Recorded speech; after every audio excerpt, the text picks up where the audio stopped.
Շուշիում գտնող մզկիթը մի 10 անգամ ավելի բարվոք վիճակում է, քան մնացած եկեղեցիները։ Հարց է առաջանում. ինչ անենք։ Մզկիթները նորոգենք, թե այդ եկեղեցիները վերականգնենք։ Լեռնային Ղարաբաղի Հանրապետության տարածքում գտնվող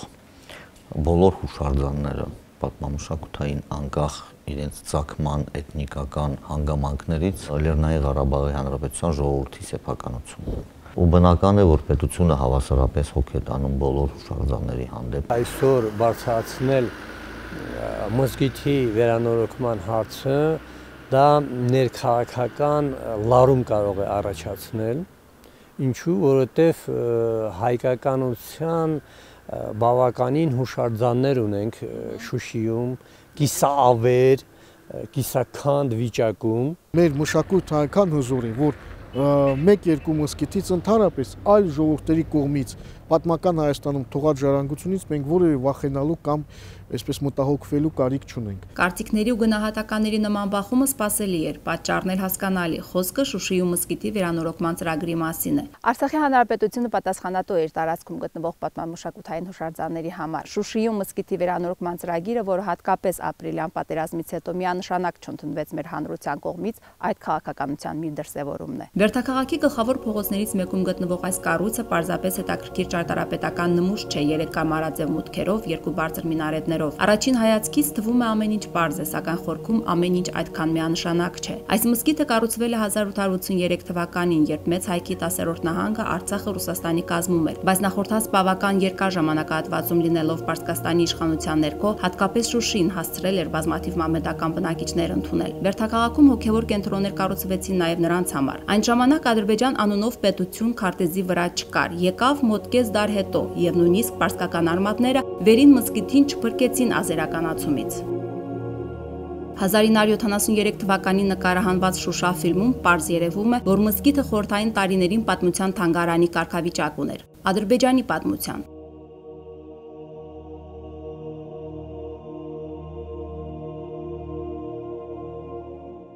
Գորգեր կային, որոնք լրիվ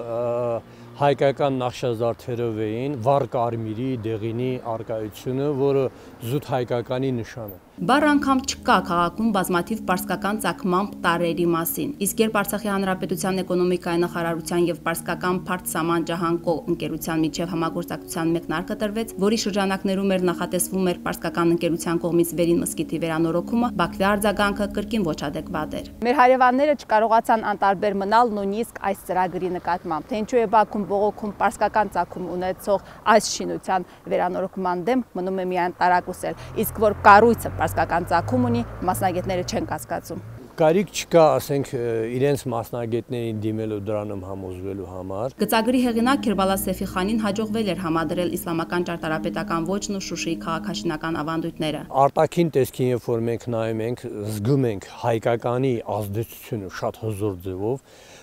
կամարների այդ վեհությունը հայկականության ազդեցությունն է եւ դա ընդգծել են նույնիսկ իրանացի ծագումով իրանացի ճարտարապետներ։ Իդեպ, որ կառույցը պարսկական է, վստահ են նաև Իրանում։ Ի վերջո, ինչու պետք է պարսկական կազմակերպությունը շահագրգռված լինի Արցախի տարածքում մեկ այլ ազգին պատկանող կոթողը վերանորոգել, այն էլ նույն Բաքվի սպառնալիքների ներքո։ Արցախցի քաղաքագետը մեր հարևանների պահվածքը քաղաքական ու քաղաքակրթական պրիզմաներով է դիտարկում։ Բաքվի հերթական հոխորտանքը որակում է որպես կրոնակից ժողովրդի նկատմամբ խտրական վերաբերմունքի դրսևորում ու անհիմն սեփականատիրական հավակնությունների արտահայտություն։ Նրանք փորձում են նաև Իրանը, Պարսկաստանը դարձնել ադրբեջանական, այսպես ասած, քաղաքական եւ մշակութային ժառանգություն։ Այսինքն նույնիսկ մահմեդական քաղաքակրթության եւ ժողովրդի հանդեպ նրանք ունեն ընդգծված, այսպես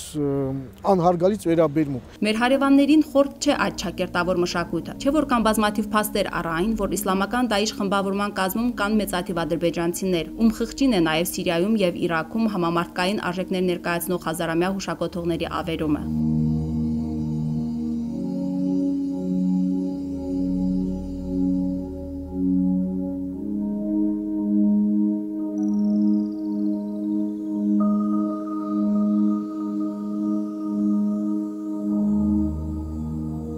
Հայկական հողում վերանորոգելով մուսուլմանական հոգևոր կառույց, թեկուզ եւ չգործող համապատասխան համայնքի բացակայության պատճառով միջազգային հանրության առաջ պարտավորեցնում ենք մեր հարևանին նույնն անել իր իրավասության տակ գտնվող տարածքում։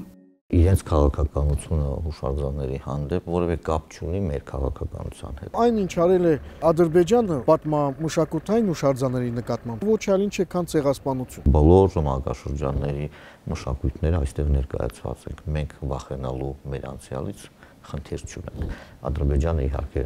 այդ խնդիրը ունի, որովհետև իրենք փորձում են ձևավորել նոր ազգ ու այդ ազգի ձևավորման, ազգության ձևավորման գործում երևի իրենց անցյալը իրենց խանգարում է։ Եթե խորհրդային տարիներին մշակութային եղերնը քողարկված էր իրականացվում, ապա անկախ Ադրբեջանում այն դարձել է պետական քաղաքականություն։ Միայն Ջուղայում եւ հենց մեր օրերում Ադրբեջանը ոչնչացրեց հարյուրավոր կոթողներ ու խաչքարեր, որոնք իրենցից մի քանի անգամ հին պատմություն ունեին։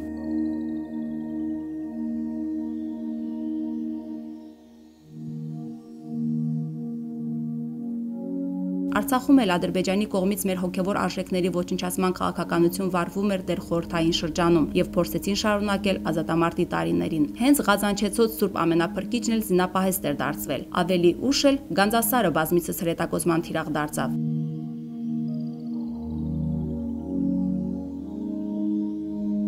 Իսկ մենք հայերս անհուսալի միամիտ գտնվեցինք։ Այսքան տարիների ընթացքում մզկիթը ոչ ավերեցինք, ոչ թեյարանի կամ հրաձգարանի վերածեցինք, այլ նախնական պահպանման աշխատանքներից հետո գործընկեր գտանք, ով հանձն առավ հիմնանորոգումը։ Իդեպ Իրանն էլ իր տարածքում գտնվող հայկական կոթողների հանդեպ է ուշադիր։ Լինելով սփյուռքային ժողովուրդ եւ ապրելով տարբեր այլ երկրներում, մենք չենք կարող չհարգենք այլ ժողովուրդների իրավունքները մեր տարածքում։ Պարտավորված ենք մեզ զգում պարսկական կողմի հանդեպ, որովհետև Պարսկաստանի տարածքում բոլոր հայկական մշակութային կոթողները, հայկական մշակութային ժառանգությունը շատ մեծ խնամքի տակ է պետության կողմից։ Բնականաբար ակնկալվում է, որ մզկիթի վերանորոգումը կարող է դեպի Շուշի զբոսաշրջիկների լրացուցիչ հոսքեր ապահովել, նաև Իրանից։ Չի բացառվում, որ հետագայում վերանորոգվեն Արցախի տարածքում գտնվող ոչ հայկական ծագման այլ հուշարձաններ ևս։ Առայժմ ֆինանսավորող է գտնվել այս ծրագրի համար։ Արևելյան պատմական ժառանգության վերածնունդ հիմնադրամն ի դեպ ավելի վաղ Արցախի տարածքում մեկ այլ ծրագիր է ֆինանսավորել՝ Մուշկապատի եկեղեցու վերականգնումը։